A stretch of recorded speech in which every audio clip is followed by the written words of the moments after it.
You walk into a luxury hotel, confident in your success, ready to finalize the biggest business deal of your career. You hand over your exclusive black credit card, a symbol of financial achievement that only 1% of Americans possess. But instead of respect, you're met with laughter. Instead of service, you face humiliation. And in that moment, everything changes. What would you do if your race overshadowed your accomplishments? What would you do if decades of hard work meant nothing because of the color of your skin? Today, we're diving deep into a story that exposes the ugly reality of racism in corporate America. A story that will make you question everything you thought you knew about progress, equality, and justice. This is the story of Danielle Whitaker, a brilliant black CEO whose encounter with prejudice at a luxury hotel didn't just cost her dignity.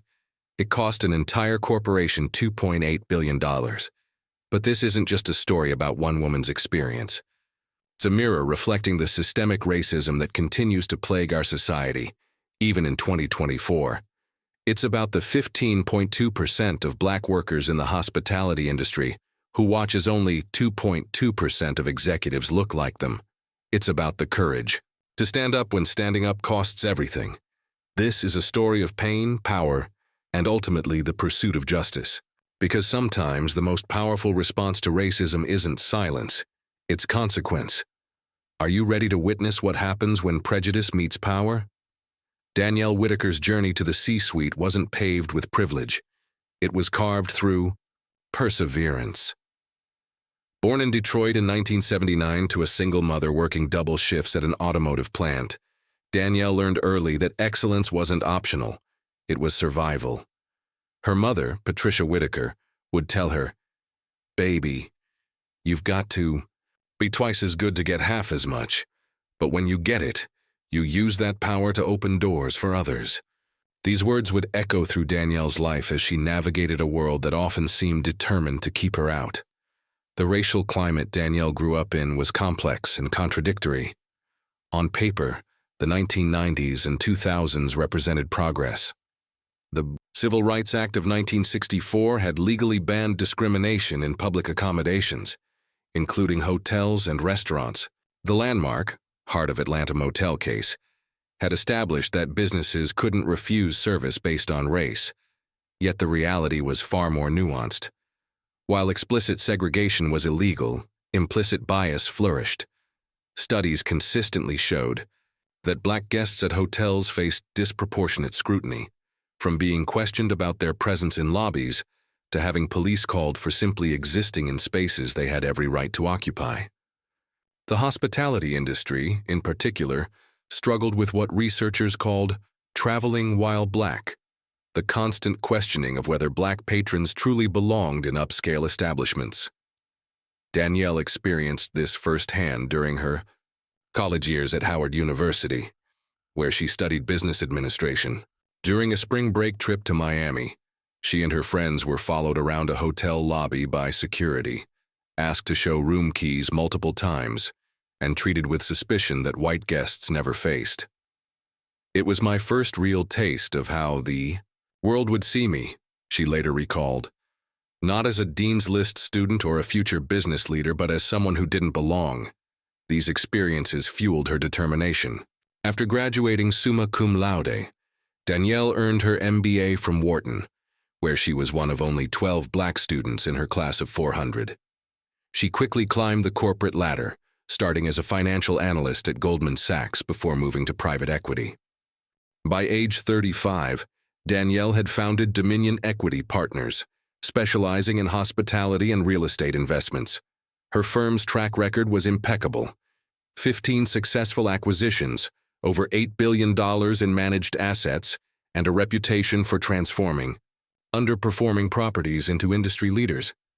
She had become exactly what her mother dreamed, successful beyond measure, but she never forgot where she came from.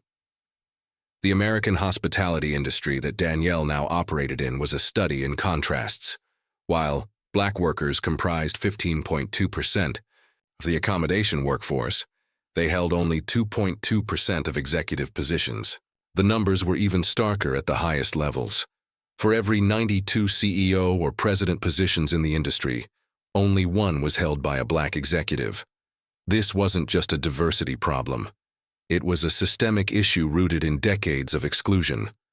Research showed that unconscious bias affected everything from hiring decisions to customer service, creating what scholars termed racism without racists, discrimination that occurred not through malicious intent, but through unchecked assumptions and stereotypes. For Danielle, these statistics weren't abstract, they were personal. She had fought to earn her place in boardrooms where she was often the only black face. She had endured countless microaggressions, from colleagues assuming she was there to fill a diversity quota, to clients expressing surprise at her expertise. Yet she persevered, driven by a vision of a more equitable industry. By 2024, Dominion Equity Partners was on the verge of its largest deal yet, a $2.8 billion partnership with Lancaster Grand Holdings to expand their luxury hotel chain globally. It was the culmination of everything Danielle had worked for, a chance to not just succeed, but to reshape an entire industry. She had no idea that a simple hotel check-in would change everything. The Lancaster Grand in downtown Chicago gleamed, like a monument to luxury. Its marble floors reflected crystal chandeliers, and the scent of imported orchids filled the air.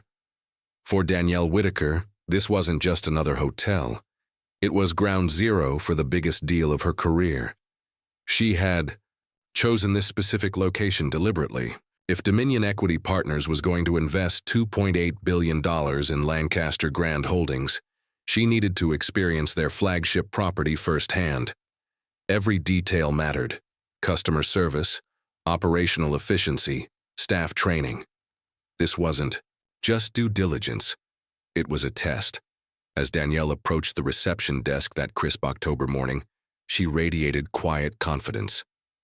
Her tailored Armani suit, designer handbag, and professional demeanor spoke of success earned through decades of hard work. In her hand was her American Express Centurion card, the legendary black card that symbolized financial achievement, accessible to fewer than 1% of Americans. The young white clerk behind the desk, whose nameplate read Ethan Garrison, looked up with a practiced smile that faltered almost imperceptibly when he saw her face. "Good morning," Danielle said warmly, sliding her ID and black card across the marble counter. "I have a reservation under Whitaker." Ethan's eyes lingered on the card for a moment longer than necessary. A slight smirk played at the corners of his mouth as he picked it up, examining it as if it were a curiosity rather than a premium credit card. "Oh, a black card," he said, his voice carrying just enough volume for nearby guests to hear. "Those usually expire pretty quickly, don't they?" The words hit Danielle like a physical blow. The innocent-sounding question carried layers of meaning that she recognized immediately. The assumption that she couldn't possibly afford such a card, the implication that it might be stolen or fraudulent, the casual dismissal of her financial status based purely on the color of her skin. Other guests in the lobby, all white, turned to look. Some seemed confused by the exchange. Others appeared uncomfortable, but no one spoke up. The silence was deafening. Danielle felt the familiar surge of emotions she had experienced countless times before: anger, hurt, disbelief, and the exhausting mental calculation of how to respond. Should she educate? Should she escalate? Should she simply endure and move on? "Actually," she said, her voice steady but firm, "that card doesn't expire. It's lifetime membership." Ethan's smirk widened. Well, let me just verify a few things." He began typing with exaggerated slowness, occasionally glancing up at Danielle as if she might flee at any moment. What should have been a 2-minute check-in stretched to 15 minutes. Ethan called his supervisor, not for assistance, but in what appeared to be an abundance of caution. He asked for additional identification. He questioned her reservation details. Each action, while technically within policy, carried the unmistakable stench of racial profiling. "I'm sorry for the delay," Ethan finally said, though his tone suggested he wasn't sorry at all. "We've had some issues with fraudulent cards lately. You understand?" Danielle understood perfectly. She understood that in 2024, a black woman with an Ivy League MBA and a billion-dollar company could still be treated like a criminal for the crime of existing while successful. She understood that research by Harvard Business School had consistently shown that black customers received inferior service regardless of their economic status. She understood that this moment was part of a pattern stretching back generations, but she also understood something else. She had power. When Ethan finally handed her the room key to a standard room rather than the suite she had reserved, Danielle made a decision. She wouldn't confront him directly, not yet. Instead, she would do what she did best: gather data. Over the next 48 hours, Danielle conducted an informal ethnographic study of discrimination. She documented every interaction, photographed every slight, recorded every microaggression. When she was denied access to the executive lounge, despite having membership, she noted the time and staff member. When restaurant hostesses seated her at inferior tables while white patrons received prime locations, she photographed the layout. When gym staff questioned her right to use facilities, she recorded their responses. The pattern was undeniable. Despite being a paying guest with the highest-tier membership cards, despite her professional attire and courteous demeanor, Danielle was consistently treated as if she didn't belong. The staff's behavior wasn't uniformly hostile. It was something more insidious. It was the soft racism of lowered expectations, of assumptions that she couldn't possibly be important enough to deserve their best service. The breaking point came. On her final morning, Danielle had requested a meeting with the hotel manager to discuss partnership opportunities. She deliberately kept it vague, wanting to see how the staff would respond to a black woman claiming business connections. The manager, Richard Coburn, kept her waiting for 30 minutes before agreeing to a brief meeting. When she mentioned Dominion Equity Partners' interest in Lancaster Grand Holdings, his demeanor shifted from dismissive to confused to panicked. A quick Google search on his phone revealed exactly who was sitting across from his desk. "Ms. Whitaker," he stammered. "I had no idea. If there's been any miscommunication..." "There's been no miscommunication," Danielle replied calmly. "There's been exactly the kind of service I expected." She excused herself and returned to her room, where she made 2 phone calls. The first was to her legal team, instructing them to document everything. The second was to her board of directors. "I'm recommending we walk away from the Lancaster deal," she told her shocked colleagues. "I'll explain everything at tomorrow's meeting." That evening, as Danielle packed her bags, she reflected on the profound irony of her situation. Here she was, a woman with the power to make or break a multi-billion-dollar corporation, reduced to fighting for basic human dignity in a hotel lobby. It was a microcosm of the broader challenges facing black executives in America. No matter how high you climbed, someone was always ready to remind you that you didn't belong. But this time she held the cards, and she was about to play her hand. The next morning, as news of Dominion's withdrawal from the Lancaster deal hit the markets, Lancaster Grand Holdings' stock price began a precipitous fall. The company that had treated Danielle as unworthy of basic respect was about to learn the true cost of racism. Sometimes justice isn't just moral, it's profitable.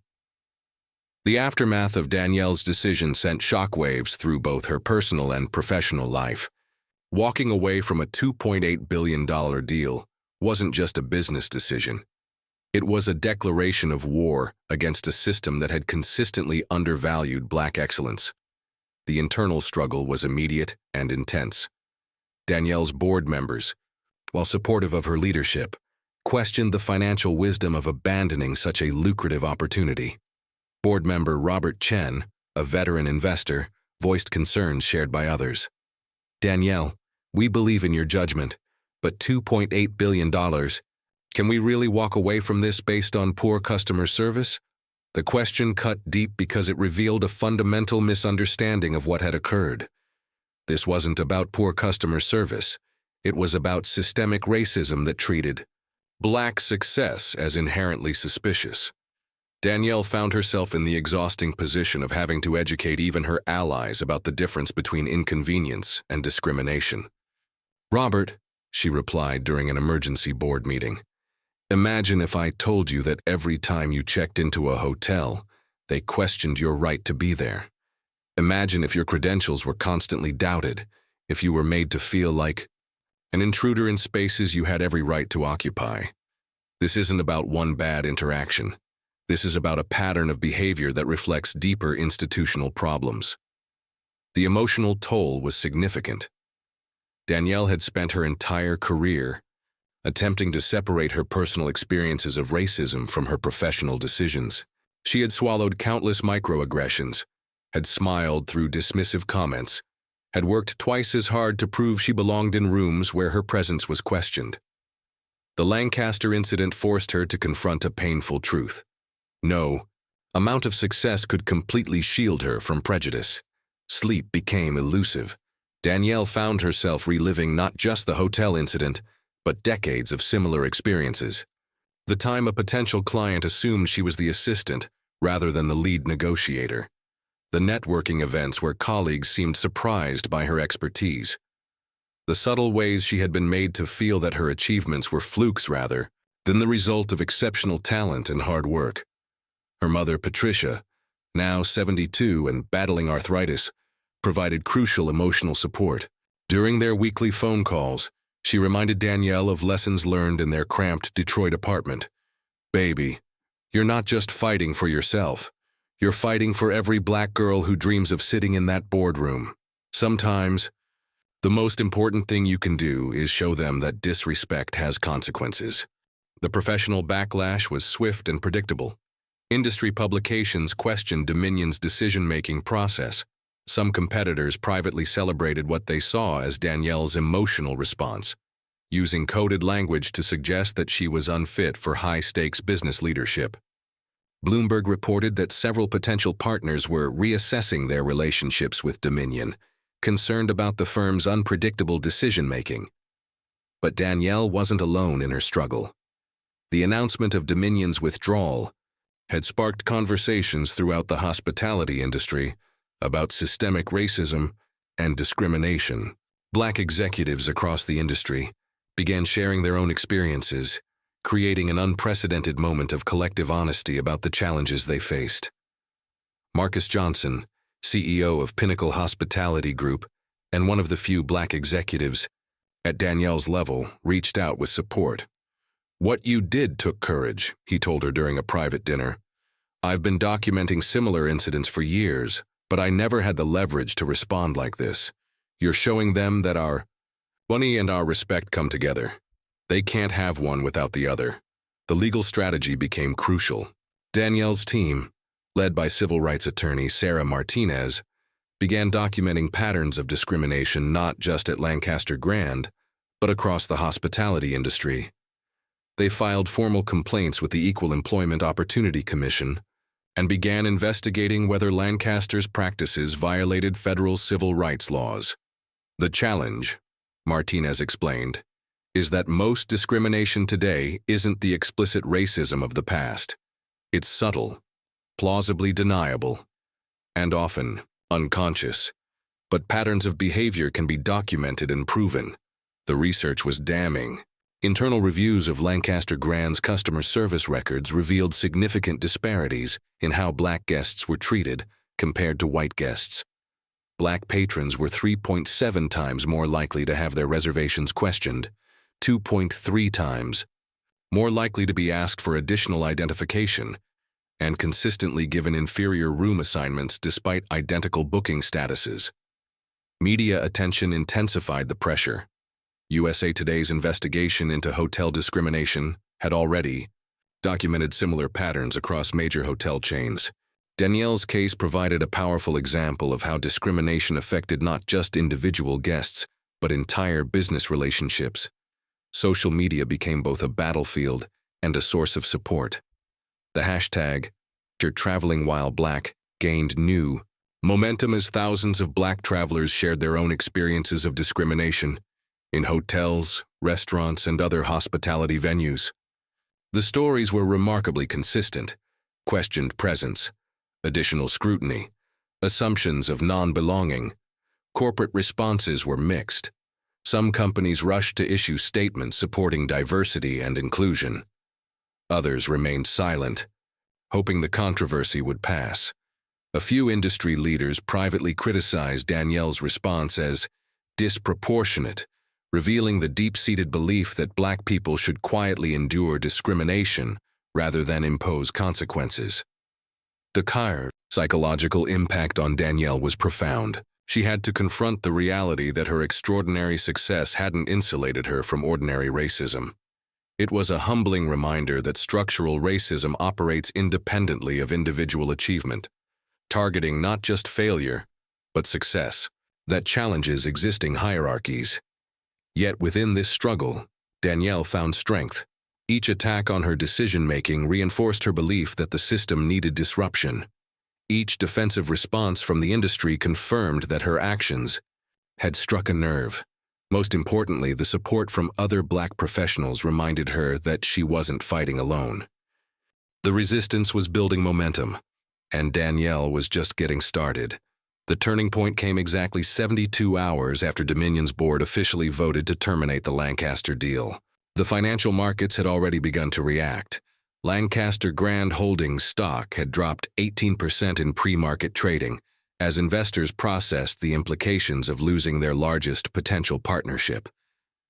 But the real earthquake struck at 8:47 a.m. Eastern Time, when Danielle published a detailed account of her experience on LinkedIn Medium and sent it simultaneously to major business publications.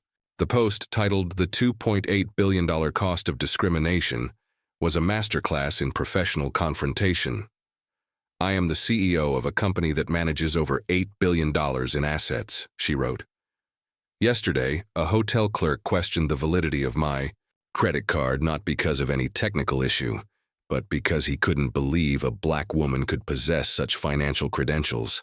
Today, that assumption cost his company $2.8 billion. The post included timestamps, photographs, and audio recordings, legal in Illinois, of her interactions. But more than documentation, it provided devastating analysis of systemic discrimination. In the hospitality industry, Danielle cited research showing that Black guests faced differential treatment, linked to statistics about Black representation in hospitality leadership, and connected her personal experience to broader patterns of institutional racism. "This is not about hurt feelings," she clarified. "This is about business fundamentals. How can we trust a company to manage a global luxury brand when they can't recognize their target customers? How can we invest in an organization that treats potential billion-dollar partners like suspected criminals?" The response was immediate and explosive. Within 6 hours, the post had been shared over 50,000 times. Major news outlets picked up the story. Lancaster discrimination began trending nationally, but the real impact was in boardrooms across corporate America. CEOs who had never seriously considered how racism affected their bottom line suddenly found themselves confronting uncomfortable questions. If a Black executive with Danielle's credentials could face discrimination, what did that say about their own company's cultures? The pressure on Lancaster Grand Holdings became unbearable. Their stock continued its free fall, losing 26% of its value in 48 hours. Institutional investors began calling emergency meetings. The company's carefully cultivated image as a premium brand was crumbling in real time. Richard Coburn, the hotel manager who had dismissed Danielle's business credentials, was terminated within 24 hours. Ethan Garrison, the desk clerk whose racist assumptions had triggered the crisis, was fired immediately. But these cosmetic changes did little to stem the bleeding.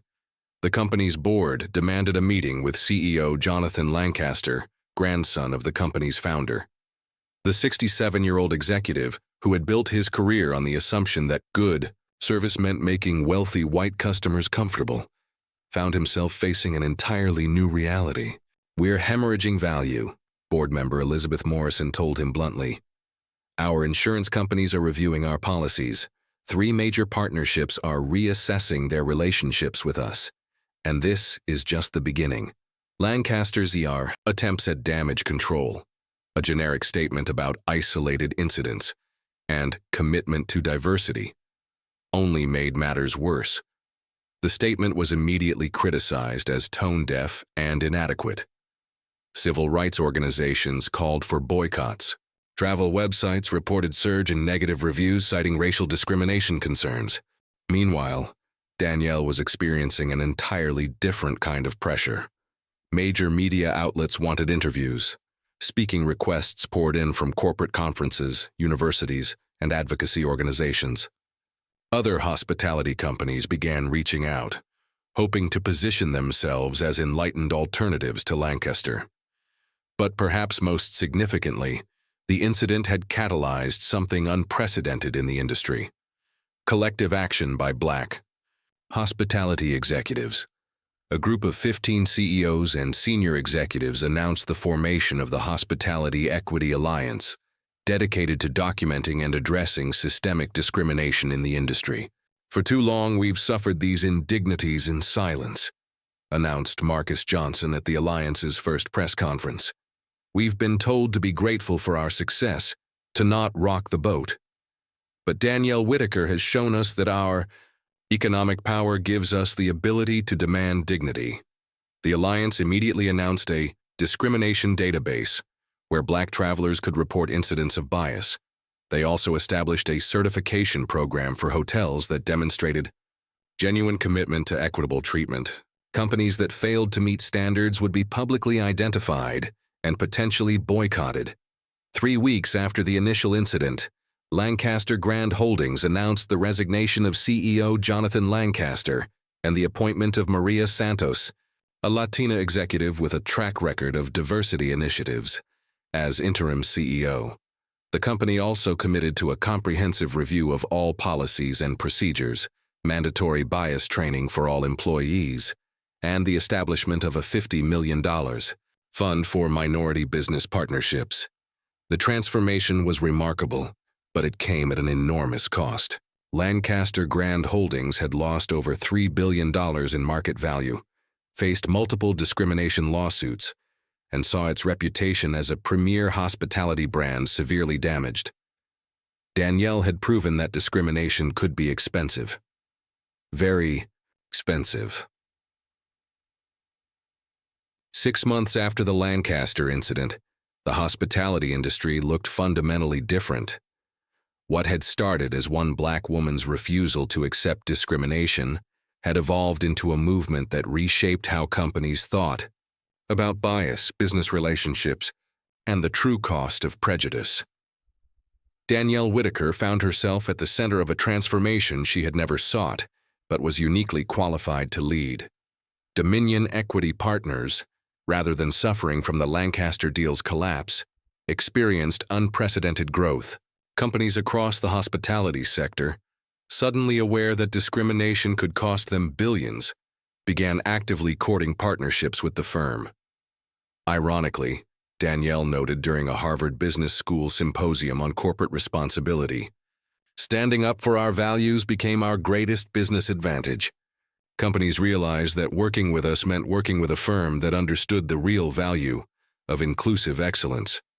The numbers supported her observation. Within 6 months, Dominion had closed deals worth $4.2 billion, significantly more than the original Lancaster partnership would have generated. More importantly, these deals came with built-in diversity requirements, creating a ripple effect throughout the industry. Lancaster Grand Holdings, meanwhile, underwent perhaps the most dramatic corporate transformation in hospitality history. Under new leadership, the company implemented radical changes that went far beyond typical diversity initiatives. They hired Dr. Beverly Daniel Tatum, a leading expert on racism and education, to redesign their entire corporate culture. The changes were comprehensive. Mandatory unconscious bias training for all employees, diverse hiring requirements for all management positions, customer service protocols specifically designed to prevent discriminatory treatment, and a partnership with the NAACP to monitor progress.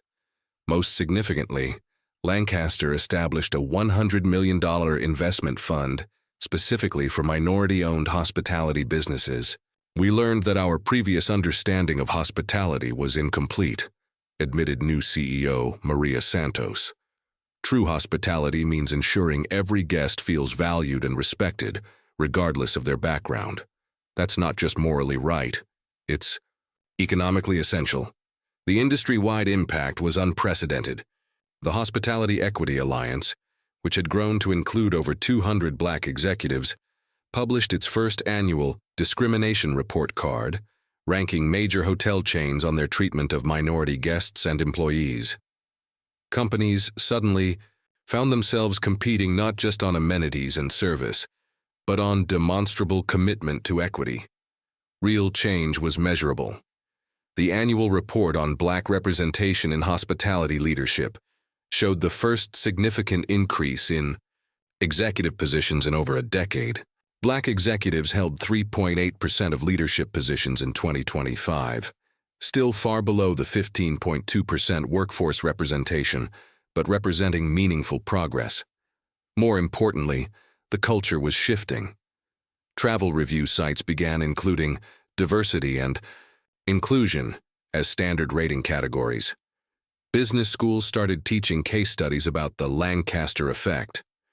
Corporate training programs evolved from generic sensitivity workshops to comprehensive bias elimination systems. For Danielle, personally, the experience had been transformative in unexpected ways. She had always been successful, but success insulated from purpose felt hollow. Now her business achievements were directly connected to social impact. I realized that we had been thinking about success too narrowly, she reflected. I thought, the goal was to be so successful that racism couldn't touch me, but the real goal is to be so successful that I can eliminate racism's ability to touch anyone. The legal battles had largely been resolved in favor of plaintiffs. Lancaster Grand Holdings settled the primary discrimination lawsuit for an undisclosed amount believed to be in the tens of millions. More importantly, the settlement included provisions for ongoing monitoring and accountability measures.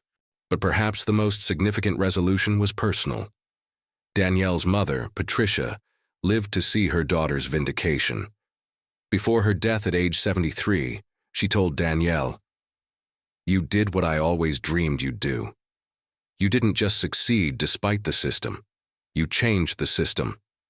The hotel room where Ethan Garrison had questioned Danielle's black card was now part of a memorial suite, renamed the Dignity Suite, where the company hosted diversity and inclusion events. A plaque in the lobby read, "Hospitality means recognizing the inherent worth of every guest." The transformation was complete, but the work was far from over. The Lancaster incident had proven that discrimination was a choice, and that choices have consequences. The question now was whether the industry would maintain its commitment to change or allow complacency to creep back in. Danielle was determined to ensure the former.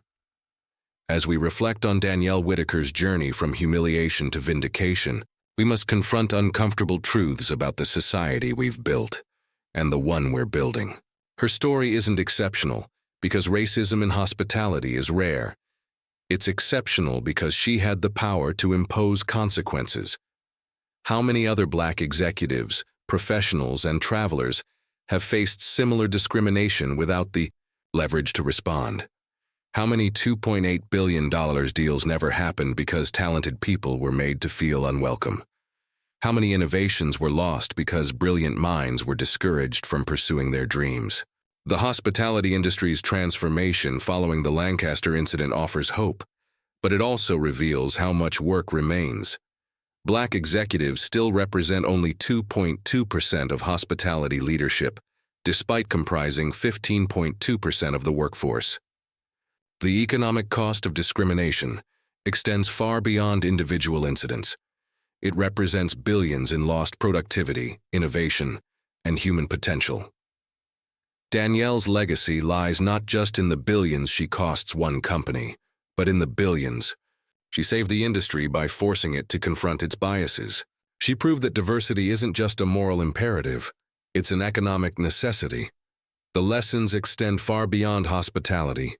Every industry, every company, every individual has a choice. Perpetuate systems that waste human talent, or build structures that unlock it. Your turn to act.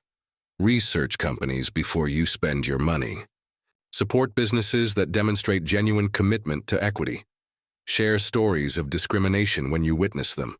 Use your economic power to reward inclusion and penalize prejudice. Remember, we all have cards to play. The question is how we choose to play them. Racism isn't inevitable, it's expensive, and increasingly, society can't afford the cost. Change starts with each of us deciding that dignity isn't negotiable. What will you do with your power?